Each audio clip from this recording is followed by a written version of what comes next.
Order! Order! You are an incorrigible delinquent at times. Behave yourself, man!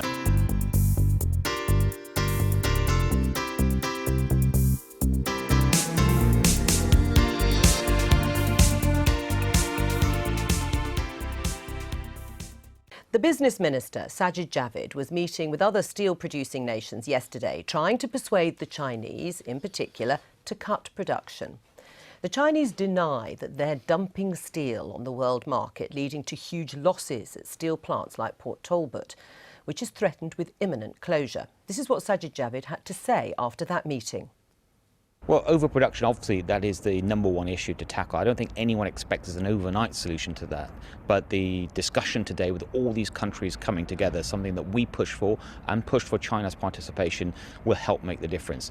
With regards to Tata, the sales process, the full process has now begun. We're starting to be approached by interested parties. It's too early to say much about them at this stage. But the important thing is, as we said all along, that we will do everything can to help with that sales process. The steel workers of Britain deserve nothing less. Sajid Javid there, where we're joined now by the Conservative MP, John Redwood. John Redwood, does the outcome of these talks actually fundamentally change anything? Well, I hope it's going to lead on to a resolution. And we do know that the Chinese have said they are going to take out a lot of capacity in their own domestic market, which would be extremely good news. But we also know that, of course, the big export threat to the UK steel industry has come from the continent of Europe, not from China. The rest of the EU exports about 6 times as much into the UK as the Chinese do. So we still have a problem even if the Chinese take out enough capacity. Do you agree that that will make a difference, even if they lower capacity, that actually that could then hasten a resolution? They'll do it very, very slowly, because they have a social unrest issue right now in China, number one. As Mr Redwood says, there is also the issue of what is the balance of the European steel industry in Europe. And for us, for me in the Labour Party, people I speak to in the Labour movement, what is important is we save every job. That's the one thing, and that's what we're not hearing a plan right now. You can't rush around from Brussels to Beijing without a plan for steel. Even Thatcher had a plan for coal, didn't she? But there doesn't seem to be the ability for this Conservative government to have a plan for anything. Do they not have a plan? I mean, is the government sort of making it up as it goes along by saying, you know, it's not going to happen overnight, it's still too early to say, we're not going to commit ourselves to saving every job in the way that Paul Mason has just outlined? Is that because there isn't a plan at government? I think there's a developing plan, right, because the government isn't in full charge. I mean, they have to deal with EU requirements, they have to deal with the very difficult steel market, they have to deal with the people who currently own the assets. The government doesn't own everything, it's not all powerful. But rhetoric's important, isn't it? Yes, and well, I believe Sajid Javid and the Prime Minister when they say they're desperate to save the Port Talbot works. I'm not sure they can guarantee to save absolutely every job, no.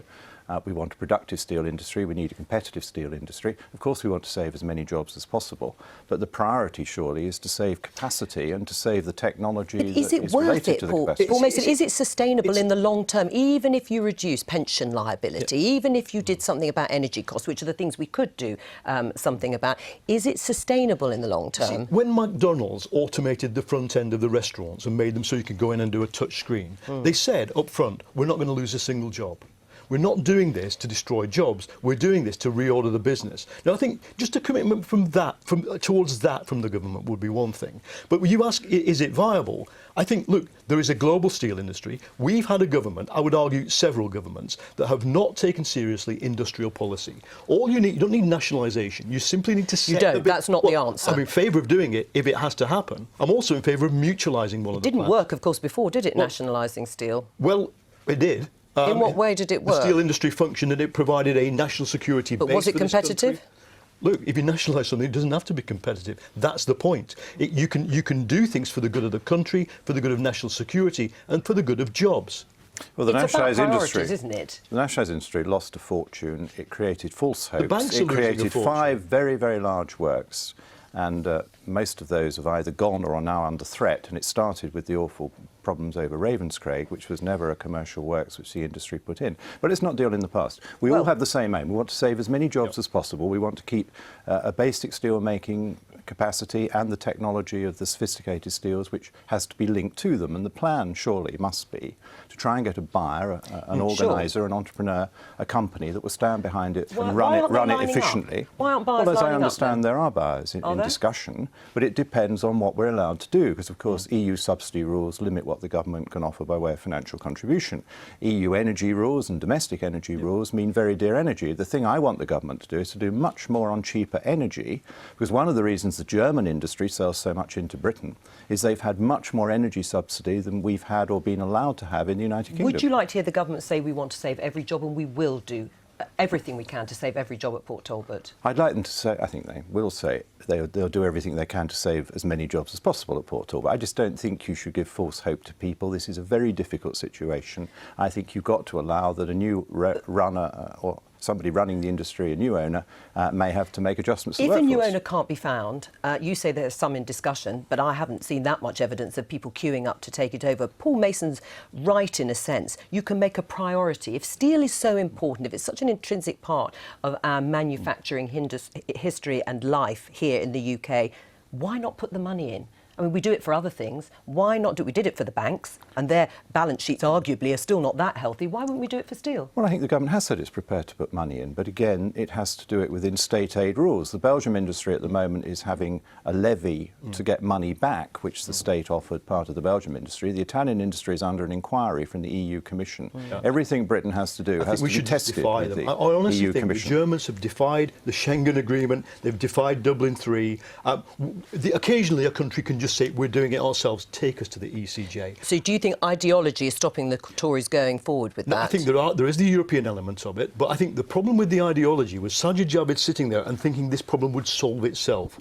If he had demonstrated, if he'd simply said to Tata Steel, this country profoundly believes in the steel industry and we will back whoever owns it with money, with state aid, with all these, with fighting against dumping, for all that I accept that it's not the main issue here with some of these smaller plants. If it had done that, then the government sets rules of behaviour and big international businesses move in and they say, OK, we can predict what's going to happen for 10 years. I think that the market forces ideology made them take their eye off the ball, and now 40,000 people are going to pay for it. And unless, you see, what I would do, Mr. Redmond, I would stick some money in up front and say there is money for whoever buys it up front, state aid, and then let's see who comes. I'm pretty certain that is the reason why some of the interested parties are just wary right now. I think the government is saying that there's government money available under the rules, but the government has to take legal advice and it can't knowingly break European law. The civil service overinterprets the European rules. Let's tell them to just butt out of it for one. But they will be telling ministers that the Italians and the Belgians are already in deep trouble over this very you know, thing. the big... Sorry. I'm going to finish it there, but thank you very much, John Redwood. Now...